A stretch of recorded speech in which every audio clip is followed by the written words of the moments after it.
It's on here now. The goalkeeper's beat, and South Africa have done Shagger Sport 2010.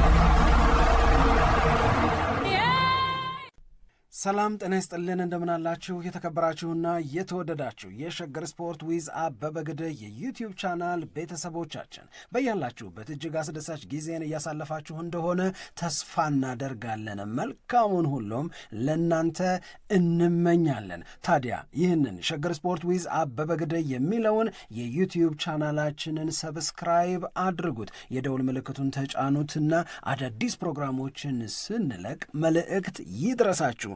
ላይክ በማድረግ እንዲሁም ደግሞ ሊንኩን ለሌሎች በማጋራት በተከታዮች ቁጥር እንድንበዛ የምንሰራቸው ፕሮግራሞችም ብዙ ሰዎች ጋር እንዲደርስ የምታደርጉትን ጥረት አጠናክራችሁ ቀጥሉ እንላለን። እስካሁን ላደረጋችሁልን ድጋፍ፣ እገዛ እና እኛን ለማንቃት ለሄዳችሁት ርቀት በሙሉ ምስጋናችን ትልቅ ነው። በጣም እጅግ በጣም አድርገን እናመሰግናለን። ወደ ሚቀጥለው ጉዳያችን እንለፍ።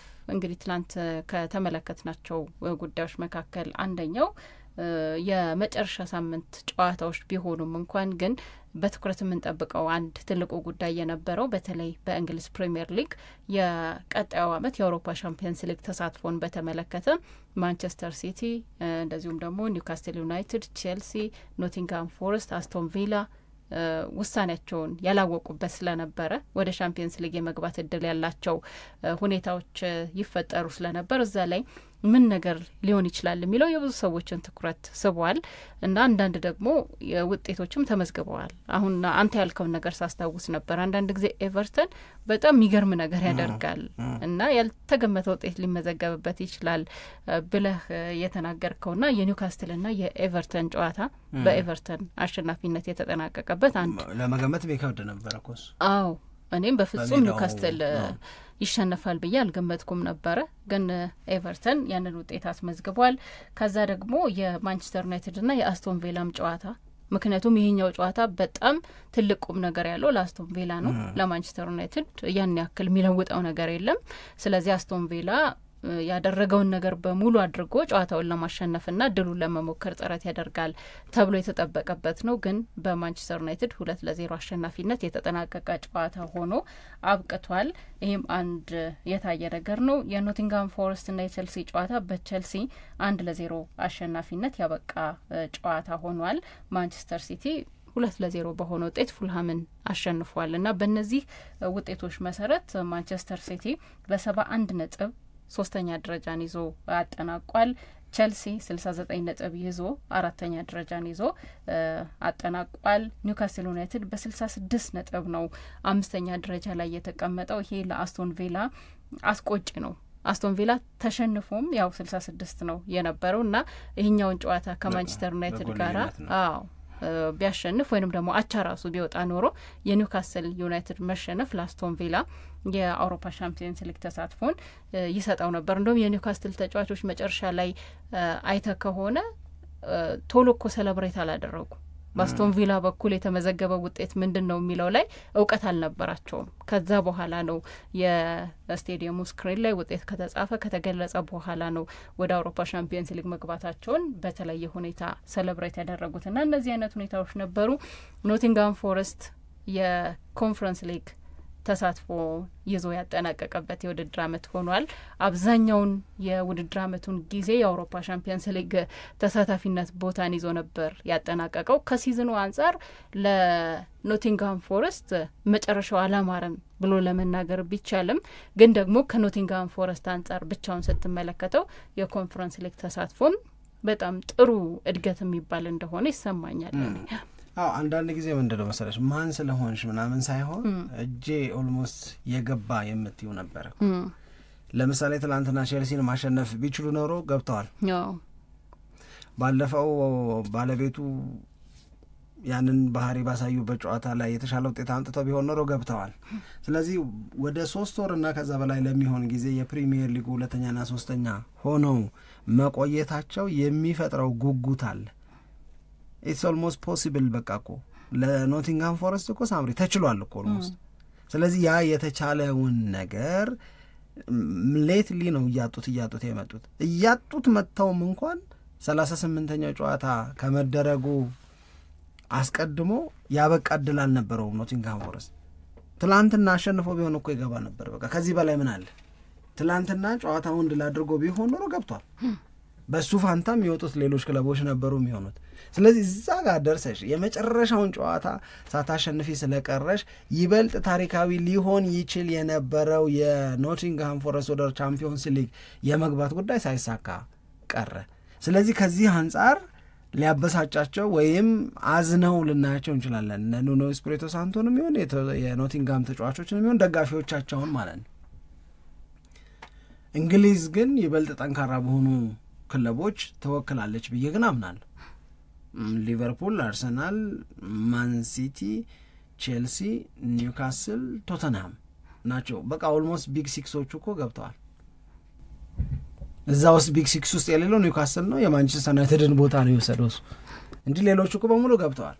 ስለዚህ እነዚህ ቶፕ ሲክስ የምትያቸው ወይም ቢግ ሲክስ የምትያቸው በሙሉ ከገቡ በቃ ይሄ ትልቅ ነገር ነው እንደ ሊግ የተሻለ ውጤት ለማምጣት እንደገና ለሚቀጥለው የውድድር ዓመት እስከ 5ኛ ደረጃ ይዞ ማጠናቀቅ በቻምፒዮንስ ሊግ ያስገባል ሊያስብሉ ይችላሉ። ምክንያቱም ትልልቆቹ ክለቦች እዛ ውድድር ላይ ገብተዋል። ከዛ ቀጥሎ ያለውን ቦታ የያዘው አስቶን ቪላ ነው። አስቶን ቪላ ደግሞ ዩሮፓ ሊግ አለበት። ዩሮፓ ሊግ ሌላ ክሪስታል ፓላስ አለ።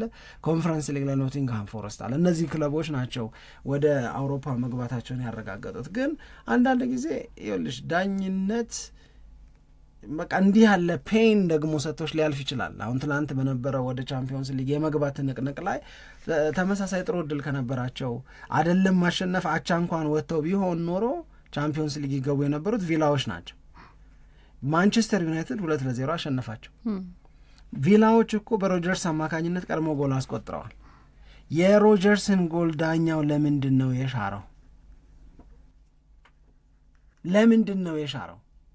ይህንን ማንም ሊያብራራ ማንም ደግሞ ሊረዳው አልቻለም። ሁለት ጥያቄዎች ናቸው የሚነሱት። አንድ ቫር ለምን አልገባም ጣልቃ እና የዳኛውን የተሳሳተ ውሳኔ ለምን ኮሬክት አላደረገውም የሚል ነው። አስቡ፣ ይሄ ጎል ሮጀርስ ያገባው 0-0 እያሉ ነው። ይሄ ጎል ትክክለኛ ጎል ስለሆነ ጸድቆ ቢሆን ኖሮ አስቶን ቪላ 1-0 ነበር የሚመራው። 1-0 የመራሽው ጨዋታ ላይ የልብ የማግኘት ጨዋታውን ለመቆጣጠር እድል ማግኘት ይበልጥ የብርታት ስሜት እንዲፈጠርብሽ ተጫዋቾችሽ ላይ እድል ይሰጣል። ያንን ነው የነፈጓቸው። ቫር ለምን አይገባም ሲባል ዳኛው የወሰኑት ውሳኔ መጀመሪያ የፊሽካ ድምፅ አሰምተው በዚህ ጉዳይ ላይ ቫር አይገባም። አሁን ብዙ ሰው ቫር ይላል። ቫር ጣልቃ የማይገባ ነው። ማይክል ኦዌን በደንብ ነበር ሲያብራራ ነበር። ቫር ጣልቃ የማይገባበት ጉዳይ ላይ ጣልቃ ለምን አልገባህም ብለህ ለምን እንወቅሰዋለን? በቃ ይሄ ሙሉ በሙሉ ለመሀል ዳኛው የምትሰጪው ውሳኔ ነው። የመሀል ዳኛው ከወሰኑ በኋላ ሪቨርስ ማድረግ አይችሉም። በቃ ስጎን አልፏል። ኡናይ ኤምሬ እኮ አበዱ። የሚሆኑትን አጡ። የምርም ደግሞ የሚያስቆጣ ነው፣ የምርም ደግሞ የሚያስቆጭ ነው። ምክንያቱም በኒውካስል መሸነፍ ውስጥ አስቶን ቪላ በአቻ ውጤት ድሮ በማድረግ ብቻ ቻምፒዮንስ ሊግ ይገባል። ቻምፒዮንስ ሊግ መግባት ማለት ሳምሪ 100 ሚሊየን ፓውንድ ማለት ነው። 100 ሚሊየን ፓውንድ ስህተት ነው ዳኛው የሰሩት። የ100 ሚሊየን ፓውንድ ስህተት ተብሎ ነው ስም የተሰጠው ለስህተቱ። የሆነውን ነገር ጨዋታውን ላላዩ ሰዎች የማንቸስተር ዩናይትድ ግብ ጠባቂ አልታይ ኳስ ይይዛለዋል። ኳሱን እሱ በቅጡ ሳይዘው ሮጀርስ ደረሰና ኳሷን ነው የመታት። እጁ ላይ ያለችን ኳስ አይደለም የመታው። እጁን ነጥቃ ገጭታ እየተመለሰች ያለችን ግን በእጁ ብዙ ርቀት የሌላትን ሙሉ በሙሉ ደግሞ ግብ ጠባቂው ያልተቆጣጠራትን ኳስ መቷል። ኳሷን ግብ ጠባቂው ካልተቆጣጠራት ለምንድን ነው ጥፋት የሚባል? ያችን ሲመታት ኳሷ ወደ ሮጀርስ ተከተለች። ሮጀርስ ጎሉን አገባ። አልታይ እኮ ሪያክት አላረገም ተመታው ብሎ ስህተት እንደሰራ አውቆታል። ያንን ስህተት መስራቱን ተከትሎ ሪያክት ሊያደርግ የሞከረው ወደ ሮጀርስ የሄደችውን ኳስ ለመከላከል ነው። ሊጫወት ነው የሞከረው። ተመታው እጄን ምናምን አላል። ወዜ ክሊር ጎል እውነት ለመናገር ማለት ነው። ግን ዳኛው ያንን አደረጉ። ለአስቶን ቪላ ይሄ ትልቅ ውጤት ማጣት ሆነ። ሁለተኛው ቁም ነገር ግን አስቶን ቪላ ትላንት አሪፍ ነበረ አሪፍ አልነበረ? ኡናይ ኤምሬም የሚነግሩሽ ነገር እሱን ነው። ዛሬ እንደ ወትሯችን አይደለንም አሉ። ዝም ብሎ ማሸነፍ የሚቻል መስሏቸው ነበር መሰለኝ ማንቸስተር ዩናይትድን ከመጡበት ማንቸስተር ዩናይትዶች ከመጡበት ነገር አንጻር ማንቸስተር ዩናይትድን ማሸነፍ ያን ያህል ከባድ ይሆናል ብለው አላሰቡም ነበረ። ከዛ የቴሌቪዥን እንትኑ ላይ የኒውካስልን ውጤት ሲያሳይ ደግሞ ኒውካስሎች ተጨነቁ። ማንቸስተር ዩናይትድ እውነት አስቶን ቪላ ነጥብ ያስጥላል ወይ? አስቶን ቪላ እኮ አቻ ቢወጣ እንደሚያልፍ ያውቁታል። ግን ማንቸስተር ዩናይትድ ኒውካስልን የሚያስጨፍር ውጤት አመጣ። 2-0 በሆነ ውጤት አሸነፈ። አስቶን ቪላ እኩል በ66 ነጥብ ላይ ተገኘ። ግን በክብ ክፍያ በኒውካስል ተበለጠ። ያኔ ሴንት ጄምስ ፓርክ እንደገና በቃ ቀውጥ ይሆን ትልቅ ደስታ ገለጻ ውስጥ ገቡ። ይሄ ትልቅ የደስታ ገለጻ ደግሞ ቻምፒዮንስ ሊግን በመቀላቀል የመጣ ነው። ትንቅንቁ እንትን ይላል። ግን የትንቅንቁን ያህል ደግሞ ጠንካራ ነገር አላየሁባቸው ለመናገር የጓጓውን ጨዋታዎቹ ላይ አስቶን ቪላ ከዩናይትድም ባዩ ኤቨርተን ከኒውካስልም ባዩ ምንም የኖቲንጋም ፎረስት እና ቼልሲም ቢሆን የተጠበቁ ጨዋታዎች ያን ያክል በጣም አይን የሚይዝ ነገር ነበራቸው ወይ ብሎ ለመናገር የሚያስቸግር ይመስለኛል። እኔም ሳየው ወሳኝነታቸው እንዳለ ሆኖ ግን ያንን ወሳኝነት የሚገልጽ አጨዋወት ግን ተመልክተናል ብዬ አላስብም። በአብዛኛው ቀዝቀዝ ያሉ ከእንቅስቃሴያቸው ይልቅ ደማቅ የነበረው ማለፋቸውን ሲያረጋግጡ የነበረው ጭፈራ በቼልሲም በኒውካስትልም በኩል የነበሩ ጭፈራዎች በጣም ደማቅ ነበሩ። የአውሮፓ ሻምፒየንስ ሊግ መቀላቀላቸውን ሲያውቁ ያንን ሰለብሬት ያደረጉበት መንገድ በጣም ከፍ ያለ እንደነበረ እሱን ማንሳት እንችላለን። ሌላ ያው የአስቶን ቪላ እና የማንቸስተር ዩናይትድ ጨዋታ ላይ ከጨዋታው በኋላ የነበሩት ነገሮች ደግሞ የበለጠ ትኩረት የሳቡ ይመስለኛል። እኔም በጣም ትኩረት ስበው ካገኘኋቸው ነገሮች መካከል አንደኛው እሱ ነው። በማንቸስተር ዩናይትድ ቤት በቃ ቆይታቸውን ያጠናቀቁ ተጫዋቾች አንደኛ ተሸኝተዋል። እንደ ኤሪክሰን፣ ሌንድሎፍ እና ከዛ በተጨማሪም ደግሞ ጆን ኢቫንስ ተሸኝተዋል። እንደውም ልክ ጆን ኢቫንስ በቃ መሰናበቱ ከታወቀ በኋላ አሁን በሰር አሌክስ ፈርጉሰን በነበሩ ጊዜ የነበረ አንድም ተጫዋች የለም።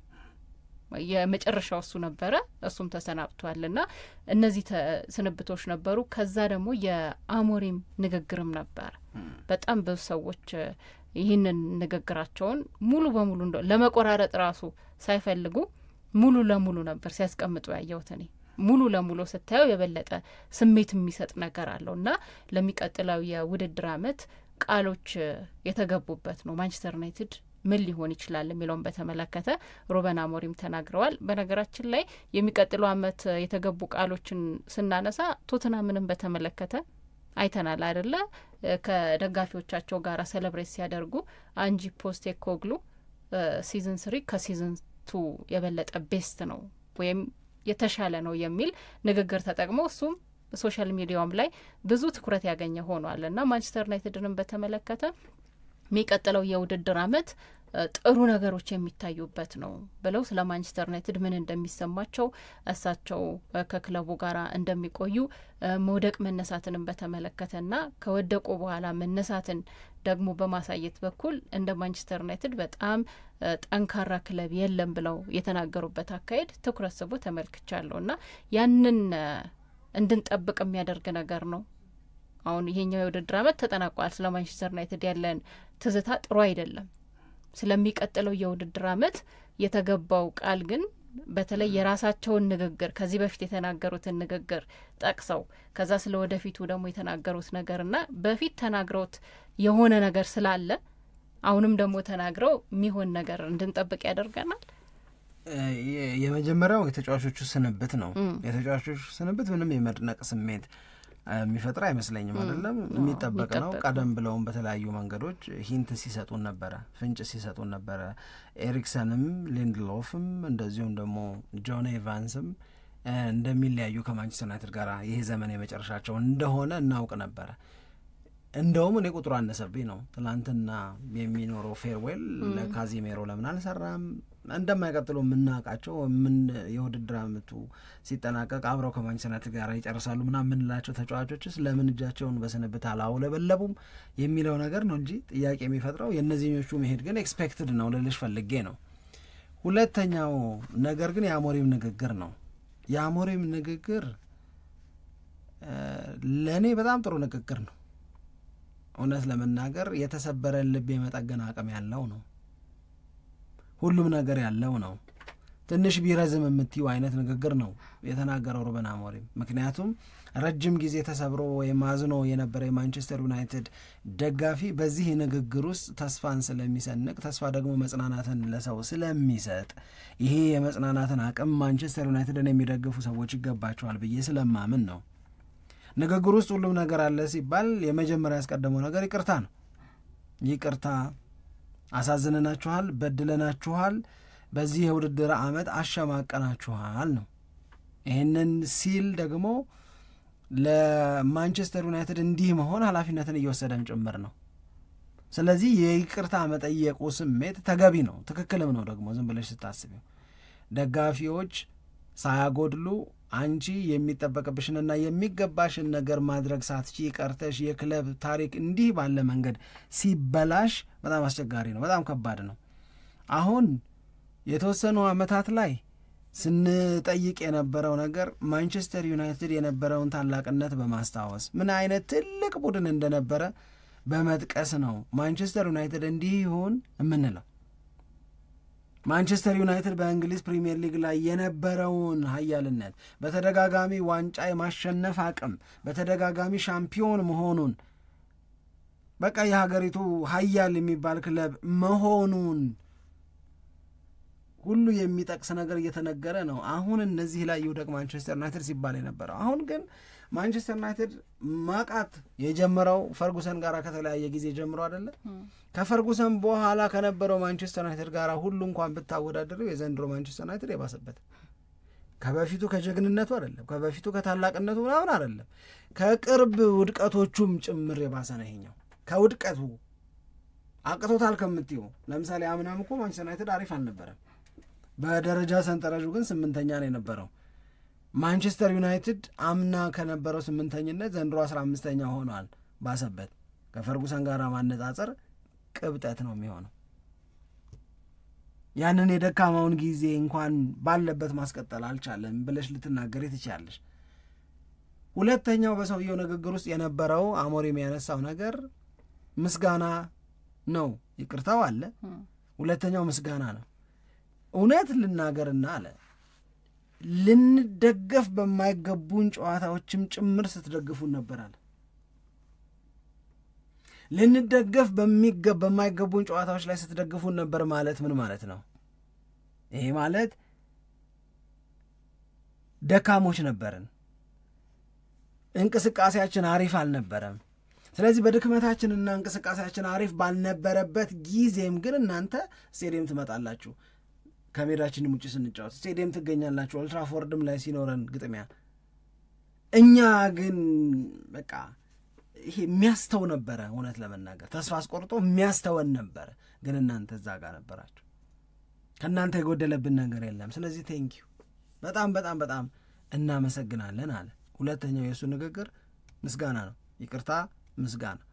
ሶስተኛው ምን ይሻላል ነው። አሁን ምን ይሻላል ምን ይሻላል ብሎ ሲያነሳ ደግሞ የጠየቀው ነገር ምንድን ነው? ይሄ የውድድር ዓመት ከዛሬ ጀምሮ ታሪክ ሆኗል። ያለፈው መባል ጀምሯል። ኢትስ ኢን ዘ ፓስት ነው አለ። ስለዚህ የሚሻለንን ነገር እንወስናል። ባለፈው ነገር እየተጣላን እንኑር ወይስ ስለ ወደፊቱ ስኬት ስንል በጋራ እንታገላለና ጠየቅ። የቱ ነው የሚሻለው? እዚህ የውድድር ዓመት ላይ የሚያወቃቅሱ ብዙ ነገሮች አሉ። እዚህ የውድድር ዓመት ላይ እንደዚህም እሱ ያለው ምንድን ነበር? ዲዛስትረስ ነው ያለው። ዲዛስተር የሆነውን የውድድር ዓመት በተመለከተ እንወቃቀስ ከተባለ በጣም ብዙ ነገሮች ሊነሱ ይችላል። ፋይት የምናደርግባቸው ግን ይጠቅማሉ ወይ? ግን እሱ ይሻላል ወይ? ግን ወደፊት ያራምደናል ወይ? እሱ ነው። ሁለተኛው አማራጭ ደግሞ ብሎ አሞሪም የሚያስቀመጠው ነገር የለም፣ የወደፊቱን አስበን በጋራ ቆመን ማንቸስተር ዩናይትድን ወደ ተፎካካሪነትና ወደ ክብሩ መመለስ ነው። ሁለት ነው ያለው ምርጫ አለ። የንግግሩ ሌላኛው ነጥብ ዓለም ላይ ችግርን የመቋቋም ችግርን የመሻገር ከችግር ወጥቶ ወደ ኃያልነት መመለስ የሚችል አንድ ክለብ ጥሩ ቢባል የኛ ክለብ ማንቸስተር ዩናይትድ ነው አለ። የኛ ክለብ ማንቸስተር ዩናይትድ ነው አለ። ቀጠለ አሞሪም እንደገና ይሄንን ተናግሬ ያቆማለሁ አለ። ማንቸስተር ዩናይትድን በአሰልጣኝነት ተረክቤ 3 ጨዋታ አድርጌ ከ3ቱ 2ቱን አሸንፌ አንዱን አቻ ወጥቼ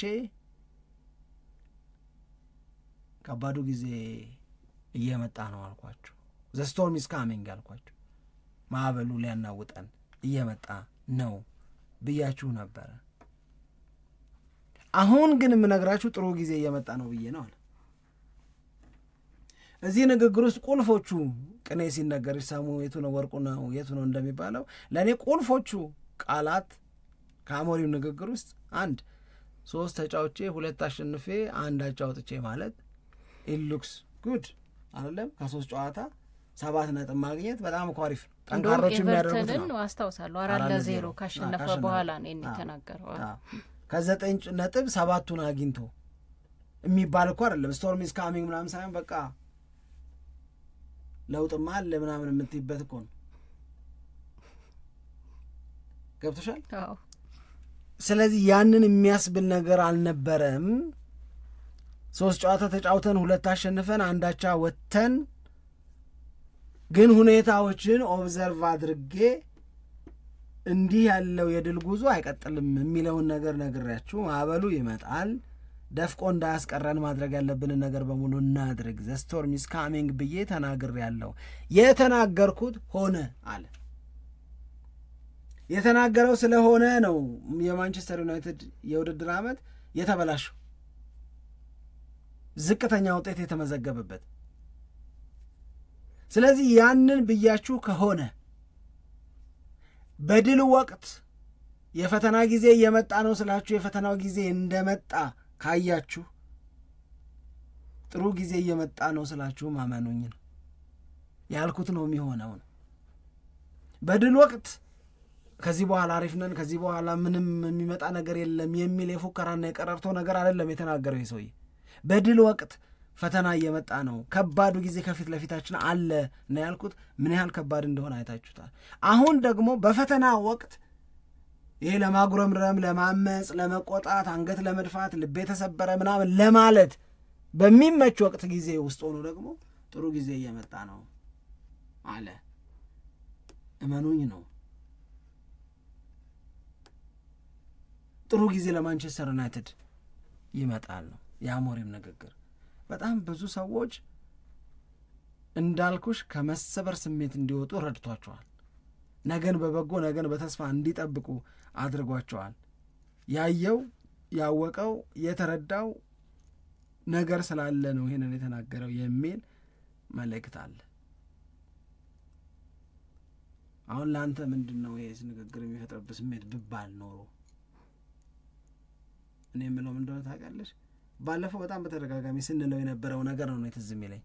እኔ እንጃ ማንቸስተር ዩናይትድ ለመጨረሻ ጊዜ የሚቸገርበት የውድድር ዓመት ይሆናል ብዬ ነው ማስበው ምናምን ስንል ነበር። ከዛ በቀደም በዩቲዩብ ላይ ባስቀመጥንላቸው ፕሮግራም ላይ እስከ 400 ሚሊዮን ፓውንድ ድረስ በጀት ክሬኤት ማድረግ ይችላል ማንቸስተር ዩናይትድ ሲስተማቲካሊ በዘዴ ለአሞሪም 400 ሚሊዮን ፓውንድ አቬለብል ማድረግ ይችላል። እንዴት የሚል ጥያቄ ከመጣ ይሄ ጥያቄ ሲመለስ 2 ተጫዋቾችን ሲሸጥ ማንቸስተር ዩናይትድ እስከ 95 ሚሊዮን ፓውንድ ጄኔሬት ሊያደርግ ይችላል። አሌሃንድሮ ጋርናቾ ባለፈው ወደ ናፖሊ ወይ ወደ ቼልሲ ሲባል የነበረው 60 ምናምን ነበራል። አሁን በ55 ይሄድ። ማንቸስተር ዩናይትድ ራሽፎርድን በ40 ይሸጥ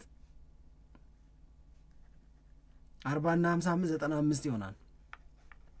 ይሄ 95 ሚሊዮን ፓውንድ ከሁለቱ ተጫዋቾች ሽያጭ የሚገኝ ከሆነ ለማንቸስተር ዩናይትድ ፒኤስአር ምን ብሎ ይመዘግብለታል? ፒውር ፕሮፊት ብሎ ይመዘግብለታል። ሙሉ በሙሉ 95 ሚሊዮን ፓውንዱ ትርፍ ነው ይለዋል። ይሄ የማንቸስተር ዩናይትድን አካውንቲንግ ያስተካክለዋል፣ ወደ ጤናማ ያስጠጋዋል፣ ከስጋት አልባ ዞን ውስጥ ያካትተዋል ማለት ነው። ከዛ በኋላ ማቲያስ ኩናን እንደተባለው 60 ሚሊዮን ፓውንድ ቢገዛ ማንቸስተር ዩናይትድ ማቲያስ ኩናን ሲያስፈርም ለ5 ዓመት ቢያስፈርም 60 ሚሊዮን ፓውንዱ ልክ አሌሃንድሮ ጋርናቾን እና ማርከስ ራሽፎርድን ሲሸጥ እንዳወጣው ወጪ እንዳገኘው ገቢ ሙሉ በሙሉ ትርፍ እንደሚባለው 60 ሚሊዮኑ ደግሞ ሙሉ በሙሉ ወጪ አይባልም። ወጪ ላይ ሌላ ነው ስሌቱ። 60 ሚሊዮን ነው አይደል ያወጣው ለማቲያስ ኩና። 60 ሚሊዮን ለስንት ዓመት ኮንትራት ሰጠው? ለ5። ስለዚህ 60 ሲካፈል ለ5 ታደርጊያለሽ 12። እንደ ወጪ የሚመዘገበው 12 ሚሊዮን ፓውንዱ ብቻ ነው። ተጫዋቾችን ሸጠሽ የምታገኘው ገንዘብ ሙሉ በሙሉ ትርፍ የሚሆንበት ምክንያት እነዚህን ተጫዋቾች ሲገዛ ማንቸስተር ዩናይትድ ያወጣው ወጪ ስለሌለ ነው። የአካዳሚ ፕሮዳክቶቹ ናቸው። ስለዚህ የአካዳሚ ፕሮዳክቶቹን ሸጠ 95 ሚሊዮን ፓውንድ አገኘ። እሱ ሙሉ በሙሉ ትርፍ ነው። አዳዲስ ተጫዋቾችን ሲገዛ ግን ለእነዚህ ተጫዋቾች ግዢ ያወጣው ወጪ ሲካፈል ለኮንትራት ዘመናቸው የ1 ዓመት ወጪ ተደርጎ የሚቆጠረው 12 ሚሊዮን ፓውንድ ይሆናል። ለምሳሌ 70 ሚሊዮን ቢያወጣ ደግሞ እና የ4 ዓመት ኮንትራት ወይም የ5 ዓመት ኮንትራት ቢያስፈርም ለ5 አካፊ ያለሽ ውጤቱ የ1 ዓመት የዚህ ዓመት ወጪ ተደርጎ የሚወሰድበት እሱ ነው ማለት ነው። ይሄ ማለት እዚህ ከገቢዎች ጋር ባለ ግንኙነት መኪና ስትገዢ በዲፕሪሺዬሽን እንደሚመዘገበው ማለት ነው። የ10 ሚሊዮን ብር መኪና ብትገዢ ይሄንን የመኪና ወጪ በ5 ዓመት ነው የምትጨርሽው። 10 ሚሊዮን ወጪ አለብኝ ብትዩ ገቢዎች አይቀበልሽም። የሚልሽ ምንድን ነው? 10 ሚሊዮንማ አሁን የገዛህበት ነው፣ ስለዚህ ለዚህ ዓመት 20% ነው የሚዘልህ ይልሻል። 20% ማለት የ10 ሚሊዮን ይቀመጣል። ከዛ የሚቀጥለው ዓመት ከቀሪው ላይ 20 እያለ በ5 ዓመት ውስጥ ለመኪና ያወጣሽው ወጪ በሙሉ ወጪ ሆኖ ይጠቃልላል እንደሚባለው አይነት ነገር ነው። ስለዚህ ማንቸስተር ዩናይትድ ይህንን ያህል ገንዘብ አሎኬት የሚያደርግ ከሆነና አሞሪም የማንቸስተር ዩናይትድን ፔስ የሚጨምር ለሱ ሲስተም የሚስማሙ ተጫዋቾችን የሚያስፈርም ከሆነ ኦፍኮርስ ማንቸስተር ዩናይትድ ኮምፒት ሊያደርግ ይችላል። ሌላ እንደ አድቫንቴጅ የማየው ነው ለማንቸስተር ዩናይትድ እንደ አድቫንቴጅ የማየው ኤክስፔክቴሽን ሎወር ነው የሚሆነው። ምክንያቱም ከ2013 አንስቶ እስከ 2025 ድረስ ባለፉት 12 ዓመታት ማንቸስተር ዩናይትድ ሪሊ በፕሪሚየር ሊግ ኮምፒት ያደረገው አንድ ጊዜ ሁለተኛ የወጣበት ጊዜ ካልሆነ በስተቀረ መቸገሮች ናቸው ያሉት በተደጋጋሚ የሚያጋጥሙት። ስለዚህ እነዚህ ነገሮች ተባብሰው 8ኛ ደረጃን ይዞ ሲያጠናቀቅ አምና ከ30 ምናምን ዓመት በኋላ ለመጀመሪያ ጊዜ ነው አለ። አሁን እንደገና 15ኛ ሆኖ እንትስ በፕሪሚየር ሊጉ ኤራ ሆኖ ያውቅም። በወረደበት ዘመን ነው እንደዚህ ዝቅ ያለ ውጤት ያመጣው ምናምን። ስለዚህ ማንቸስተር ዩናይትድ ለሚቀጥለው የውድድር ዓመት በአውሮፓ ቻምፒዮንስ ሊግ የሚያሳትፍ ውጤት የሚያመጣ ቡድን ይዘሽ የምትቀርቢ ከሆነ ሳቲስፋክሽን መፈጠር ይጀምራል። ፒፕልስ ኪፕ ሆፒንግ ብዬ ነው ማስበው ነው። ሎወር ኤክስፔክቴሽን ስለሚኖር ማለት ነው። እንግዲህ በመከራ ውስጥ አድቫንቴጅ መፈለግ የኔ ባህሪ አይደለም። እኔ አልፈልግም። መከራ ከሆነ መከራ ነው እና መከራ ውስጥ ግን እነሱ እንደ አድቫንቴጅ እየቆጠሩ ያሉት ነገር ምንድን ነው? ይሄ በሳምንት አንዴ ነው የምንጫወተው። የለብንም የዩሮፓ ሊግ፣ ኮንፈረንስ ሊግ፣ ቻምፒዮንስ ሊግ ምናምን የሚባል ነገር የለብንም። እንደዛ አይነት ግዴታ እንደዛ አይነት ኮሚትመንት ካለባቸው ክለቦች ጋር ነው ብቻ በፕሪሚየር ሊግ የምንወዳደረው። የበዛ የመዘጋጀት ጊዜ የበዛ እንትን ይኖረናል፣ የማገገም ጊዜ እና እድል ይኖረናል። አዎ የራሱ የሆነ አድቫንቴጆች ሊኖሩት ይችላሉ። አሁን እንዳልከው የሳምንት አንድ ጊዜ ጨዋታ ብቻ፣ እንደዚሁም ደግሞ ደጋፊዎች የአውሮፓ ቻምፒየንስ ሊግ ቦታን ማንቸስተር ዩናይትድ የሚያገኝ ከሆነ እንደ ትልቅ እድገት ይቆጠራል የሚሉትን ነገሮች ስታይ የራሳቸው የሆነ አድቫንቴጅ ሊኖራቸው ይችላል። ግን ለሚቀጥለው የውድድር ዓመት በማንቸስተር ዩናይትድ ላይ ትልቁን ተስፋ ለማድረግ በዚህ በፕሪሲዝን ጊዜ የሚሰሩት ስራዎች ይመስለኛል ዋነኛ ወሳኞቹ ነገሮች አይደል። አሁን ያሉት ክፍተቶች በጣም ሰፊ ናቸው። የትኞቹ ቦታዎች ላይ ጎዶሎ እንዳለ ይታወቃል። እንደውም ጎዶሎ በጣም ከመብዛቱ የተነሳ ያንን ለማስተካከል አሰልጣኙ ይቸገራል የሚል አስተያየት የሚሰጥበት ነው። ስለዚህ ያንን ለማስተካከል የሚሰሩት ስራዎች የትኞቹ ቦታዎች ላይ የበለጠ ቅድሚያ ተሰጥቷቸው ደጋፊዎች ተስፋ እንዲያደርጉ ሆነ፣ ተጫዋቾች ደግሞ ተረጋግተው በቃ አሁን ሲዩ ኔክስት ሲዝን ሲል ሩበን አሞሪም አንድ ያረጋገጠው ነገር ያቆጠቆጠውን የሩበን አሞሪም ይሄዳል የሚል ሀሳብ ሙሉ በሙሉ ያስቀረ ይመስለኛል። እኔ በቀደምም ተናግሮታል።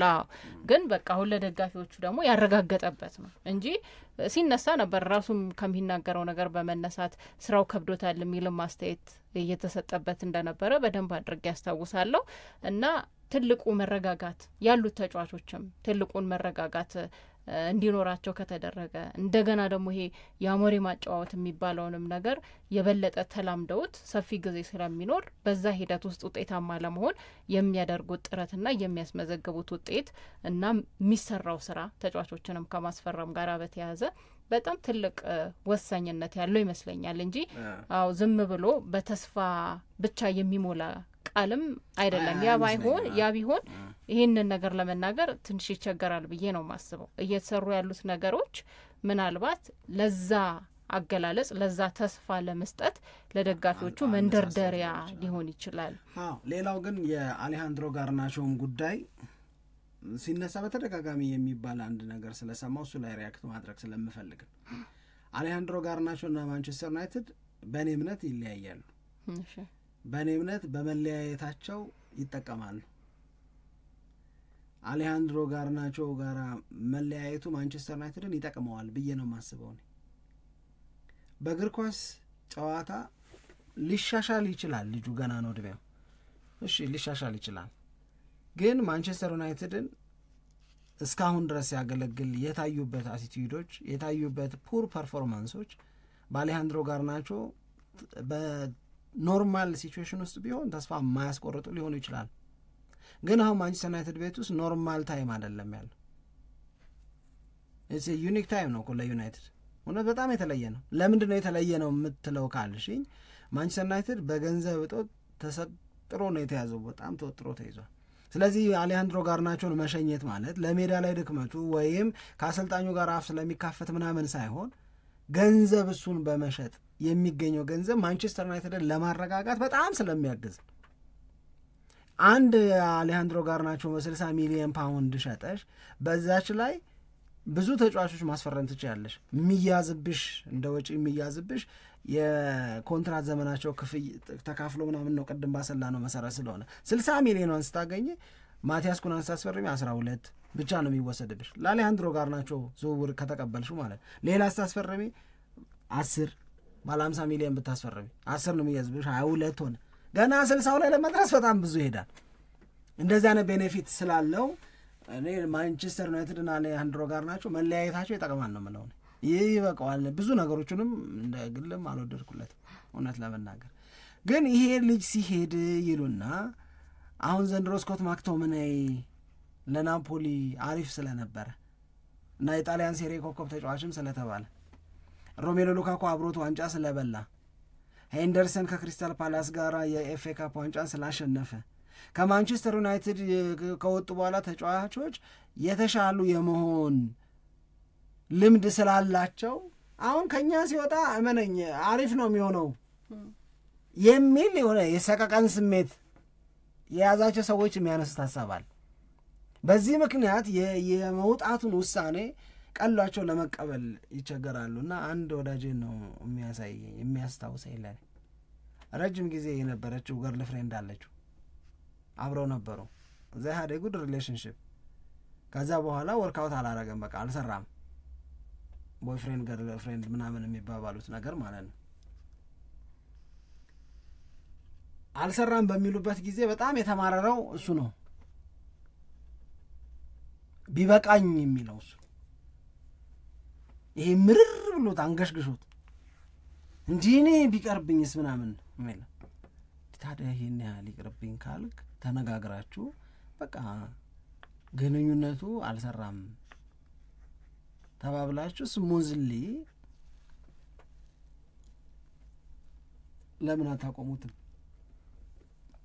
ሲባል ምን እንደሚል ታውቂያለሽ? እሱን ነው እኮ የምፈልገው እኔ ይላል። ግን ከኔ ከተለያየች በኋላ ቦይፍሬንድ መያዟን ሳስበው ከብደኛል አይደል? ኧረ አይ አይፈልግም ማለት ነው መለያየት እኮ ይሄ እኮ ነው እኮ እሱ እኮ ነው ኢንሲስት የሚያደርገው እኮ። ግን ለሱ ያሳሰበው ገና ይሄንን መሮት እንደኔ በቃኝ ምናምን ብሎ ለሷ ነግሯት መልሶ ወደ ማግባባት የሚመለሰው የሌላ ሰው ገርል ፍሬንድ ትሆናለች ብሎ እያሰበ የሚመጣለት ምስል ከሱ ጋር የምትሆነው ነገር ከሌላው ሰው ጋር የምትሆነው ነገር ሲያስበው ያቅተዋል። ለዛ እኮ ነው አልበቃውም ያልኩ። ያው ዝም ብሎ ስሜት ነው እንጂ ግን እሱስ ቢሆን ራሱንስ እንዴት እያሰበ ነው? ይሄ በነገራችን ላይ እውነት ከሆነ የምንነጋገረው እኮ እንደዛ እኮ እንዴ ብዙ ሰው እኮ ነገር እንደዛ እኮ ራሱ ግን የሚፈልገውን እኮ ያደርጋል። ብዙ ሰው እኮ እንደዛ ነው ምንሽ እሱ ነው እኮ ጥሩ አይ እንደዛ ነው። አይ ልክ ነው። እሱ ሲያደርገው ችግር የለውም ኃጢአት የለውም። እሷ ምን እንደሚሰማት አያስብም። ለነገሩ አሁን ያንቺም ጥያቄ ልክ አይደለም። ለምን በእኛ ሳይሆን ለምን እንደዚህ ያልክ ነው። እንደዛ ያልኩበት ምክንያት እሷ ናት ያንን ስሜት ይሰማታል አይሰማትም ብሎ መጠየቅ ያለበት።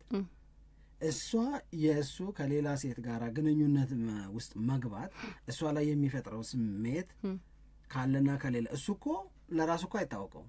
ለራሱ እኮ የሚያስደስተውን ነገር እያደረገ ነው።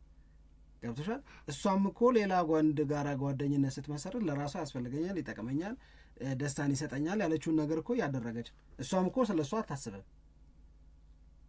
እሱ ለምንድን ነው ተነጥሎ ስለሷ እንዲያስብ የሚጠበቀው? እሱ እንዴት እንዴ አሁን እሱ ነው ኢንሲስት እያደረገ ያለው ስለሱ ብቻ እያወራን ስለሆነ እኮ አልኩሽ። እሱ ኢንሲስት እያደረገ ያለው የእሷን ከሌላ ወንድ ጋር ግንኙነት መፍጠር ወይም ትገባለች ብሎ ማሰቡ ስጋት ላይ ጥሎታል። ያንን ማየት ሜክስ ሂም ዊክ። ስለራሱ ነው እያሰበ ያለው አይደለም። እሱ ግን ሌላ ግንኙነት ውስጥ ቢገባ የዛ ግንኙነት ነዋሪ ስለሆነ ምንም አይሰማውም እሱ። አሁን እሷ የእሱ ከሌላ ሰው ጋር ግንኙነት ውስጥ መግባት ቢያስጨንቃት ኖሮ አንድ ነገር ነው። እሷ ግን ከግርማ ጋር አዲስ ግንኙነት ብትጀምር ፈልጋ አስባ ወጣ አውርዳ ምናምን የገባችበት።